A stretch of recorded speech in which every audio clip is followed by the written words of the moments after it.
வணக்கம். 7 வரை இன்றில் பல்வேறு செய்திகளை காண இருக்கிறோம். அதற்கு முன்னர் தலைப்புச் செய்திகளை பார்க்கலாம். மத்திய பிரதேச மாநிலம் போபாலில் மருத்துவமனை கட்டடம் இடிந்து விழுந்து விபத்து. இடிபாடுகளுக்குள் 30க்கும் மேற்பட்டோர் சிக்கியுள்ளதாக அச்சம். மீட்பு பணி தீவிரம்.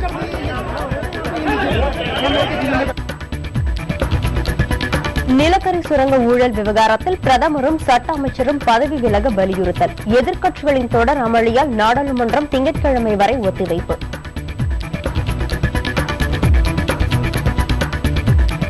நிலக்கரி சுரங்க ஒதுக்கீட்டு ஊழல் விவகாரம். காங்கிரஸ் மூத்த தலைவர்களுடன் பிரதமர் முக்கிய ஆலோசனை.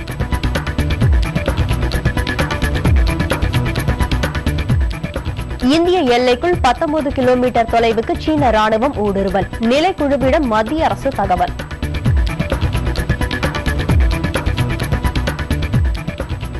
தருமபுரி அருகே தலித்துகளின் வீடுகள் தீக்கு இரையாக்கப்பட்ட வழக்கு. இழப்பீடு குறித்து ஆய்வு செய்ய குழு அமைத்து உயர்நீதிமன்றம் உத்தரவு.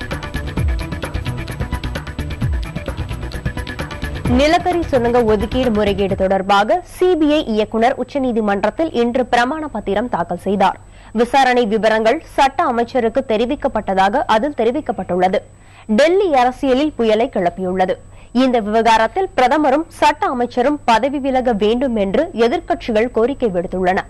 இந்த விவகாரம் தொடர்பாக காங்கிரஸ் தலைவர்களுடன் பிரதமர் மன்மோகன் சிங் இன்று முக்கிய ஆலோசனை நடத்துகிறார்.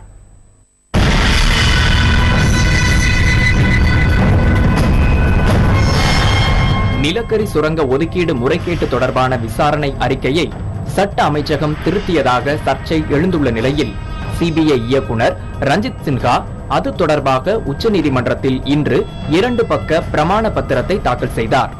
அந்த பிரமாண பத்திரத்தில் சட்ட அமைச்சர் அஸ்வினி குமார் கேட்டுக்கொண்டதன் பேரில் விசாரணை விவரங்கள் அவரிடம் காட்டப்பட்டதாக தெரிவிக்கப்பட்டுள்ளது. நிலக்கரி அமைச்சகம் பிரதமர் அலுவலக இணை செயலாளர்களிடம் விசாரணை விவரங்கள் பகிர்ந்து கொள்ளப்பட்டதாகவும் தெரிவிக்கப்பட்டிருந்தது. பிரமாண பத்திரத்தில் தெரிவிக்கப்பட்டுள்ள தகவல் எதிர்க்கட்சிகள் கூறி வந்த புகாருக்கு வலு சேர்த்துள்ள நிலையில் நிலக்கரி சுரங்க முறைகேட்டு வழக்கு விசாரணையில் மத்திய அரசின் தலையீடு அதிகம் இருப்பதாக மூத்த வழக்கறிஞர் பிரசாந்த் பூஷன் குற்றம் சாட்டியுள்ளார். सरकार के कई लोगों ने, कानून मंत्री ने खुद और प्राइम मिनिस्टर के दफ्तर के लोगों ने, कोल मंत्रालय के दफ्तर के लोगों ने इस सीबीआई के इन्वेस्टिगेशन से इंटरफेयर करने की कोशिश करी, लेकिन ये एफिडेविट ये नहीं बताता है कि उन लोगों ने क्या इस एफिडेविट, ड्राफ्ट एफिडेविट में क्या बदलाव मांगे और क्या बदलाव किए गए. சிபிஐ இயக்குநரின் அறிக்கை டெல்லி அரசியலில் புதிய திருப்பத்தை ஏற்படுத்தியுள்ளது. இந்த அறிக்கை சிபிஐ அமைப்பு மத்திய அரசின் கைப்பாவையாக செயல்படுவதையே காட்டுகிறது என்று எதிர்க்கட்சிகள் குற்றம் சாட்டியுள்ளன. இந்த விவகாரத்தில் பிரதமரும் சட்ட அமைச்சரும் ராஜினாமா செய்ய வேண்டும் என்று எதிர்க்கட்சிகள் வலியுறுத்தி உள்ளன. कॉन्फिडेंशियलिटी के खिलाफ काम कर रहे हैं और ये कानूनी काम नहीं है. इसकी जवाबदेही सीधी प्रधानमंत्री जी और लॉ मिनिस्टर को है. उन्हें देना देश के लिए बहुत जरूरी है. जहां पर स्पष्ट रूप से दिखाया गया इरेगुलरिटीज हुए हैं जब एनडीए की सरकार थी, वो हुए हैं जब यूपीए की सरकार थी. अब दोनों के लिए ये एक किस्म की सुविधा है कि वो एक दूसरे के बीच में तू मैं करते रहे और इस्तीफा मांगते रहे और सच्चाई सामने ना आए. तो ये मैच फिक्सिंग जो है ये देश के हित में नहीं है. பிரதமரும் சட்ட அமைச்சரும் ராஜினாமா செய்ய வேண்டும் என்ற பாரதிய ஜனதாவின் கோரிக்கையை மத்திய அரசு நிராகரித்துவிட்டது. பதவி விலக தேவையில்லை என்று நாடாளுமன்ற விவகாரத்துறை அமைச்சர் கமல்நாத் தெரிவித்துள்ளார். சிபிஐ இயக்குநர் கூறியிருப்பது போல விசாரணை அறிக்கையை யாரும் பார்வையிடவில்லை என்றும் கமல்நாத் மறுத்துள்ளார். At some point of time, the Prime Minister was holding the portfolio of coal. So some content is provided from there. Then there is a legal aspect of it. In the end, when all this content is procured, the CBI makes a final report to the court. And as the CBI director has said, the final report has not been seen by the political executive. CBI அறிக்கை குறித்து கருத்து தெரிவித்துள்ள சட்ட அமைச்சர் அஸ்வினி குமார், இந்த விவகாரத்தில் தான் எந்த தவறும் செய்யவில்லை என்று விளக்கமளித்துள்ளார். இந்த விவகாரம் மீண்டும் சூடு பிடித்துள்ள நிலையில் அடுத்தடுத்த நாட்களில் டெல்லி அரசியல் நகர்வுகள் மத்திய அரசுக்கு பெரும் தலைவலியாக இருக்கும் என்று எதிர்பார்க்கப்படுகிறது. புதிய தலைமுறைக்காக டி. கார்த்திக்குடன் பாலகிருஷ்ணன். மத்திய பிரதேச மாநிலம் போபாலில் மருத்துவமனை கட்டடம் ஒன்று இன்று இடிந்து விழுந்ததில் அங்கு சிகிச்சை பெற்று வந்த நோயாளிகளில் 35 பேர் இடிபாடுகளில் சிக்கியுள்ளனர். இடிபாடுகளில் சிக்கியவர்களில் 12 பேர் மீட்கப்பட்டு வேறு மருத்துவமனையில் அனுமதிக்கப்பட்டுள்ளனர். மற்றவர்களை மீட்கும் பணி மும்முரமாக நடைபெற்று வருகிறது. கஸ்தூரிபாய் என்ற அந்த மருத்துவமனையில் கட்டுமான பணிகள் நடைபெற்றுக் கொண்டிருந்ததாகவும் அப்போது ஒரு பகுதி இடிந்து விழுந்ததாகவும் கூறப்படுகிறது. மீட்பு பணியில் காவல்துறையினர், தீயணைப்பு படையினர் ஈடுபட்டுள்ளனர்.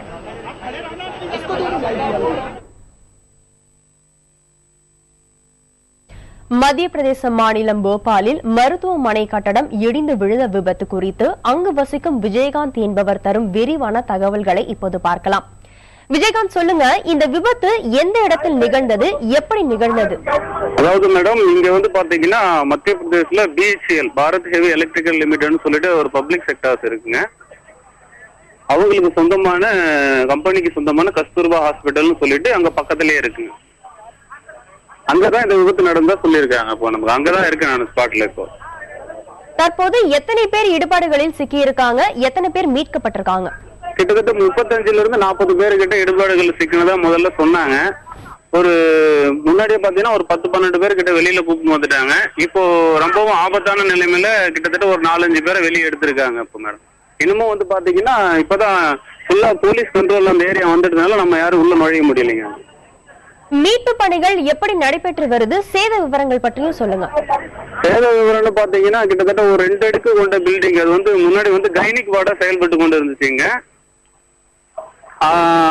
அதுக்கு பக்கத்துல அதுக்கு பக்கத்துலதான் ஃபுல் அண்ட் அபிஷியலா இருந்த 2 பில்டிங்கும், மற்றபடி வார்டா இருந்த ஒரு 2 பில்டிங்கும் இப்ப இடிஞ்சு விழுந்திருக்கு. கிட்டத்தட்ட 35 இருந்து 40 பேர் இடிபாடுகளை சிக்கின்னு இருப்பாங்கன்னு சொல்றாங்க. ஆனா மீட்பு பணி நடந்ததுனால உங்களுக்கு முழுசா தெரியல மேடம். சேதம் இதுவரைக்கும் ஏதாவது ஏற்பட்டிருக்கா? என்ன மேடம், உயிர் சேதம் இதுவரைக்கும் ஏதாவது ஏற்பட்டிருக்கா? இது வரைக்கும் உயிர் சேதம் எதுவும் அதிகாரப்பூர்வமா யாரும் சொல்லீங்க. ஆனா ரொம்ப சீரியஸான கண்டிஷன்ல கிட்டத்தட்ட 4 பேர் கொண்டு வந்திருக்காங்க இப்போ வரைக்கும். தகவல்களுக்கு நன்றி விஜயகாந்த்.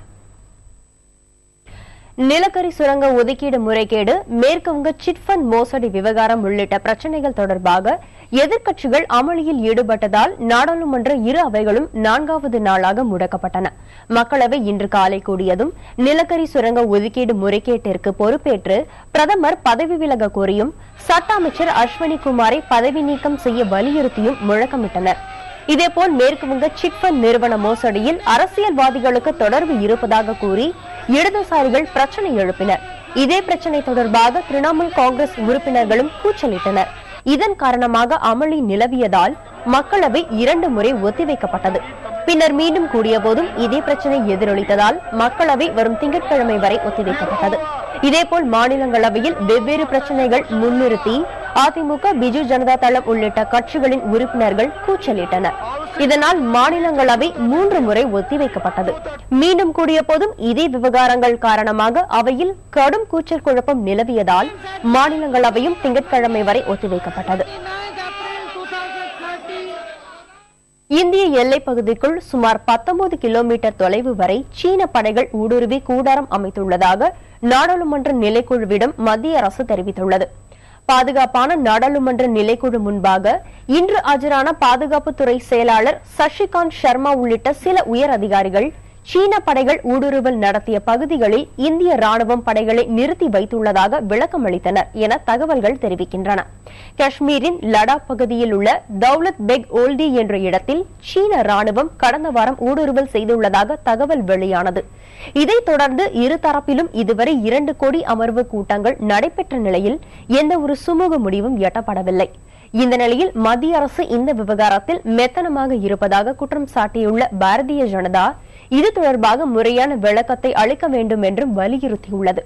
அதன் அடிப்படையில் இன்று நிலைக்குழு முன் ஆஜரான பாதுகாப்புத்துறை செயலாளர் சசிகாந்த் சர்மா கூடுதல் தகவல்களை அளித்த போதிலும் அவை போதுமானதாக இல்லை என நாடாளுமன்ற நிலைக்குழு அதிருப்தி தெரிவித்ததாக கூறப்படுகிறது. நிலக்கரி சுரங்க ஒதுக்கீடு தொடர்பாக விசாரணை அறிக்கை விவரம் மத்திய சட்ட அமைச்சர் அஸ்வினி குமாருடன் பகிர்ந்து கொள்ளப்பட்டதாக சிபிஐ இயக்குநர் உச்சநீதிமன்றத்தில் இன்று பதில் மனு தாக்கல் செய்துள்ளார். இந்த நிலையில் காங்கிரஸ் தலைவர்களுடன் பிரதமர் மன்மோகன் சிங் இன்று ஆலோசனையில் ஈடுபட்டுள்ளார். இது தொடர்பாக கூடுதல் தகவல்களை தருகிறார் நமது டெல்லி செய்தியாளர் கௌதம். கௌதம், நிலக்கரி சுரங்க ஒதுக்கீடு முறைகேடு தொடர்பாக இந்த சிபிஐ இயக்குநர் தாக்கல் செய்த அறிக்கை தொடர்பாக இந்த கூட்டத்தில் ஆலோசிக்கப்படுமா?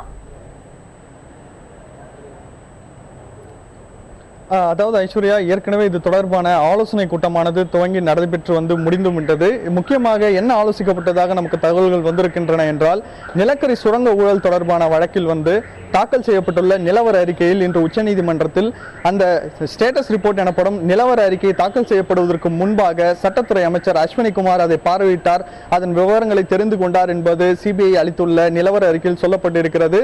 இது ஒரு பெரும் புயலை கிளப்பி இருக்கிறது. ஏனென்றால் ஆரம்பத்திலிருந்தே மத்திய அரசு இதனை மறுத்து வந்தது. அஸ்வினி குமாரோ அல்லது மத்திய அரசின் சார்பில் உள்ள எந்த ஒரு அமைச்சரோ இது தொடர்பான அறிக்கையை முன்பே பார்க்கவில்லை, சிபிஐயுடன் எந்த தொடர்பும் இந்த விவகாரத்தில் தங்களுக்கு இல்லை என்று கூறி வந்தார்கள். இந்நிலையில் அதற்கு மாறாக சிபிஐ இயக்குனர் ரஞ்சித் சின்ஹா அளித்துள்ள அறிக்கையில் இவர்கள் இந்த அறிக்கையை பார்த்திருக்கிறார்கள் என்ற ஒரு உண்மை வெளிப்பட்டு இருக்கிறது. இது உண்மையிலேயே ஒரு பெரும் தலைவலியை மத்திய அரசுக்கு உருவாகி இருக்கிறது. உடனடியாக முக்கிய எதிர்க்கட்சியான பாரதிய ஜனதா கட்சி, சட்டத்துறை அமைச்சர் அஸ்வினி குமார், பிரதமர் மன்மோகன் சிங் உள்ளிட்டோர் பதவி விலக வேண்டும் என்கிற கோஷத்தை முன்வைத்திருக்கிறார்கள். எனவே இந்த நிலையில் இந்த விவகாரத்தை எப்படி சமாளிப்பது என்பது தொடர்பான காங்கிரஸ் உயர்மட்ட குழு கூட்டம் இன்று 6 மணி அளவில் பிரதமர் மன்மோகன் சிங்கின் இல்லத்தில் நடைபெற்றது. சோனியா காந்தி உள்ளிட்ட முக்கிய அமைச்சர்கள் இதில் கலந்து கொண்டார்கள். சுமார் அரை மணி நேரம் இந்த கூட்டமானது நடைபெற்றிருந்தது. கூட்டத்தின் முடிவில் எவ்வாறு எதிர்க்கட்சிகளை சமாளிப்பது என்பது தொடர்பாக அவர்கள் திட்டமிட்டிருக்கலாம் என்று செய்திகள் வெளியாகின்றன. ஏற்கனவே வரும் ஏப்ரல் 30ஆம் தேதி உச்சநீதிமன்றத்தில் இது தொடர்பான வழக்கு விசாரணைக்கு வர இருக்கிறது. அப்போது மத்திய அரசின் தரப்பில் அட்டார்னி ஜெனரலை வைத்து மத்திய அரசின் நிலைப்பாடு குறித்து விளக்கி விடலாம் என்று கூட்டத்தில் அவர்கள் ஆலோசித்ததாக தெரிகிறது. ஏப்ரல் 30ஆம் தேதி உச்சநீதிமன்றத்தில் மத்திய அரசு இது தொடர்பாக என்ன பதிலை சொல்லப் போகிறது என்பது நமக்கு விரிவாக தெரிய வரும். ஐஸ்வர்யா, இந்த விவகாரத்தில் மத்திய அரசுக்கு முன்னுள்ள வாய்ப்புகள் என்ன? அதாவது எதிர்ப்புகளை எப்படி சமாளிக்க போறாங்க? தொடர்ந்து ஆலோசனை கூட்டங்களை காங்கிரஸ் கட்சி நடத்தும் என்று எதிர்பார்க்கப்படுகிறது. இன்னும் 3-4 நாட்களுக்கும் தொடர்ந்து நடத்தும் என்று எதிர்பார்க்கப்படுகிறது. 2 நாட்களுக்கு தற்போது பாராளுமன்றத்துக்கு விடுமுறை. மீண்டும் திங்கட்கிழமையிலிருந்து பாராளுமன்றம் துவங்கும். பாராளுமன்றத்தில் புயலை கிளப்பக்கூடிய முக்கியமான விஷயமாக இந்த நிலக்கரி சுரங்க ஊழல் தொடர்பான நிலவர அறிக்கை இருக்கும் என்பதில் எந்தவித சந்தேகமும் இல்லை. இன்றே இது தொடர்பாக இரு அவைகளும் அமளியில் ஏற்பட்டு அவை ஒத்திவைக்கப்பட்டிருக்கின்றன. ஏற்கனவே இந்த கூட்டத்தொடர் ஏப்ரல் 10ஆம் தேதியோடு முடிவடைந்து இருக்கிறது. இன்னும் மே 10ஆம் தேதியோடு இன்னும் 2 வார காலம் தான் இருக்கிறது. பல்வேறு மசோதாக்கள் நிறைவேற்றப்பட வேண்டிய அவசியம் இருக்கிறது. முக்கியமாக ஜேபிசியின் வரைவு அறிக்கை தாக்கல் செய்யப்பட வேண்டும். ஏற்கனவே பிரச்சனைக்கு உள்ளாகி இருக்கும் ஜேபிசி வரைவு அறிக்கை, அந்த 2G அலைக்கற்றை தொடர்பான அறிக்கை தாக்கல் செய்யப்பட்டு நிறைவேற்றப்பட வேண்டி இருக்கிறது. இந்நிலையில் மேலும் ஒரு பிரச்சனையாக நிலக்கரி சுரங்க ஊழல் இருக்கிறது. இந்த பிரச்சனை விஸ்வரூபம் எடுக்கும் பட்சத்தில் இந்த 2 வாரங்களும் நாடாளுமன்றம் முடங்குவதற்கான வாய்ப்புகள் அதிகமாக இருக்கிறது. எனவே அதற்கான முயற்சிகளில் காங்கிரஸ் இறங்கும் என்று எதிர்பார்க்கப்படுகிறது. எப்படி எதிர்க்கட்சிகளின் வியூகத்தை தடுப்பது என்பது தொடர்பாக. எனினும் எதிர்க்கட்சிகள் தொடர்ந்து சட்டத்துறை அமைச்சர் அஸ்வினி குமாரின் ராஜினாமாவை கேட்கிறார்கள். ஆனால் அஸ்வினி குமார் தெளிவாக அறிவித்து விட்டார், சட்டத்துறை அமைச்சர் என்ற பெயரில் மத்திய அரசு எந்த வகையில் இந்த விவகாரத்தில் செயல்பட்டு இருக்கிறது என்பது தொடர்பாகத்தான் விவரங்களை தான் கேட்டேன் என்று கூறியிருக்கிறார். எனினும் எதிர்க்கட்சிகள் இந்த விவகாரத்தில் திருப்தி அடையவில்லை. எனவே இந்த விவகாரம் காங்கிரஸ் கட்சிக்கு ஒரு சவாலாகவே இருக்கும் என்று தெரிகிறது. ஐஸ்வர்யா, கௌதம், எதிர்க்கட்சிகள் இந்த விவகாரத்தை எப்படி அணுக வாய்ப்புகள் உள்ளது? முக்கியமாக எதிர்க்கட்சிகள் தொடர்ந்து வலியுறுத்தி வருவது அஸ்வினி குமார் ராஜினாமா செய்ய வேண்டும், பிரதமர் மன்மோகன் சிங் ராஜினாமா செய்ய வேண்டும் என்பது தொடர்பாக. இது மட்டுமல்லாமல் அவர்களுக்கு மற்றொரு வாய்ப்பு வலுவாக அமைந்துவிட்டது. ஆரம்பத்திலிருந்தே சிபிஐயின் சுதந்திரத்தை எதிர்க்கட்சிகள் கேள்வி கேட்டு வருகிறார்கள். முக்கியமாக பாரதிய ஜனதா கட்சி, அண்ணா ஹசாரே குழுவினர், ஆம் ஆத்மி கட்சி போன்றவை சிபிஐ சுதந்திரமான அமைப்பு கிடையாது, அரசின் கைப்பாவையாக, அரசின் எதிரிகளை அவர்களுக்கு எதிராக ஏவும் ஒரு அமைப்பாக இது செயல்படுகிறது என்பதை கூறி வருகிறார்கள். சிபிஐ இயக்குநரின் நியமனத்தில் வெளிப்பாடு தேவை போன்ற பல்வேறு விவரங்களை அவர்கள் முன்னெடுத்து வைத்திருக்கிறார்கள். இதற்கு வலு சேர்க்கும் வகையில் இது அமைந்திருக்கிறது. எனவே எதிர்க்கட்சிகள் இந்த விவகாரத்தில் ஒரு மிகவும் ஒரு வலிமையான நிலையிலேயே தற்போதைய நிலையில் இருக்கிறார்கள். தொடர்ந்து அவர்கள் என்னென்ன செய்கிறார்கள் என்பதை பார்க்க வேண்டும். முக்கியமாக நாடாளுமன்றத்தை முடக்கும் முயற்சியில் எதிர்க்கட்சிகள் ஈடுபடுவார்கள். இதில் எந்தவித சந்தேகமும் இல்லை. இன்றே அதனை துவங்கிவிட்டார்கள். நிலக்கரி சுரங்க ஊழல் தொடர்பான நிலவர அறிக்கையை அஸ்வினி குமாருக்கு தெரிந்திருக்கிறது. முன்பே இந்த தொடர்பான வழக்கில் ஏற்கனவே இன்று நாடாளுமன்றம் முடங்கியுள்ள நிலையில் அடுத்தடுத்த, அதாவது திங்கட்கிழமை முதல் துவங்க உள்ள நாடாளுமன்றத்திலும் 2 வாரங்களிலும் இந்த விஷயம் பெரிதாக வெளிப்படுத்துவதற்கான நிறைய வாய்ப்புகள் இருக்கின்றன. ஐஸ்வர்யா, தங்கள் தகவல்களுக்கு நன்றி கௌதம். மங்களூரிலிருந்து இலங்கை தமிழர்களை படகு மூலம் சட்ட விரோதமாக ஆஸ்திரேலியாவிற்கு அழைத்து செல்ல முயன்ற 5 இடைத்தரகர்கள் கைது செய்யப்பட்டுள்ளனர். 88 இலங்கை தமிழர்களும் மீட்கப்பட்டுள்ளனர். இவர்கள் அனைவரும் திருவள்ளூர் மற்றும் ஈரோடு மாவட்டம் பவானிசாகர் அகதிகள் முகாமை சேர்ந்தவர்கள் என்பது தெரியவந்துள்ளது. கர்நாடகாவில் பிரபல மீன்பிடி துறைமுகமான பந்தர் மீன்பிடி துறைமுகத்தில் வழியாக படகின் மூலம் தப்ப முயன்ற இவர்களை இரவு ரோந்து பணியில் இருந்த காவல்துறையினர் கைது செய்தனர். அகதிகள் முகாமை சேர்ந்த இலங்கை தமிழர்கள் அனைவரும் தமிழக காவல்துறையினரிடம் இன்று ஒப்படைக்கப்பட்டனர். அதனைத் தொடர்ந்து 5 பேருந்துகளில் அகதிகள் தமிழகத்திற்கு அனுப்பி வைக்கப்பட்டனர். இதேபோல் கேரளா வழியாக ஆஸ்திரேலியாவிற்கு செல்ல முயன்ற இலங்கை அகதிகள் 11 பேர் கைது செய்யப்பட்டனர். தருமபுரி வன்முறையில் கல்வி சான்றிதழ்களை இழந்தவர்களுக்கு 4 வாரத்திற்குள் அதனை வழங்குமாறு தமிழக அரசுக்கு சென்னை உயர்நீதிமன்றம் உத்தரவிட்டுள்ளது. தருமபுரி மாவட்டம் நாயக்கன்கோட்டாயில் கடந்த நவம்பர் மாதம் நிகழ்ந்த வன்முறையின் போது தாழ்த்தப்பட்ட மக்களின் வீடுகள் தீ வைத்து எரிக்கப்பட்டன. அவர்களது வீட்டில் இருந்த பொருட்கள் சூறையாடப்பட்டன. இதில் அந்த பகுதி மக்களின் சாதி மற்றும் இருப்பிட சான்றிதழ்கள், மாணவ மாணவிகளின் கல்வி சான்றிதழ்கள் போன்றவை எரிந்து சாம்பலாயின. இந்த சான்றிதழ்களை வழங்குவதும் அடிப்படை வசதிகளை செய்து தர உத்தரவிடக் கோரியும் சென்னை உயர்நீதிமன்றத்தில் 7 பொதுநல மனுக்கள் தாக்கல் செய்யப்பட்டன. இது தொடர்பான ஒரு வழக்கு நீதிபதிகள் பானுமதி மற்றும் ரவிச்சந்திர பாபு ஆகியோர் முன்பு இன்று விசாரணைக்கு வந்தது. மனுவை விசாரித்த நீதிபதிகள் தீ வைப்பு சம்பவத்தில் சான்றிதழ்களை இழந்தவர்களுக்கு 4 வாரத்திற்குள் சான்றிதழ்களை வழங்குமாறு உத்தரவிட்டனர். பாதிக்கப்பட்ட பகுதிகளில் அடிப்படை வசதிகள் செய்து தருவது தொடர்பாக ஆய்வு செய்ய IAS அதிகாரி ஒருவர் தலைமையில் குழு அமைக்கவும் நீதிபதிகள் உத்தரவிட்டனர். பெண் அதிகாரி, கோட்டாட்சியர் ஆகியோர் அடங்கிய 6 பேர் கொண்ட இந்த குழுவுக்கு தகுதியான நபர்களின் பெயர்களை வரும் 29ஆம் தேதிக்குள் பரிந்துரை செய்யுமாறும் நீதிபதிகள் உத்தரவிட்டனர். இதனையடுத்து இந்த வழக்கு வரும் 29ஆம் தேதிக்கு ஒத்திவைக்கப்பட்டது.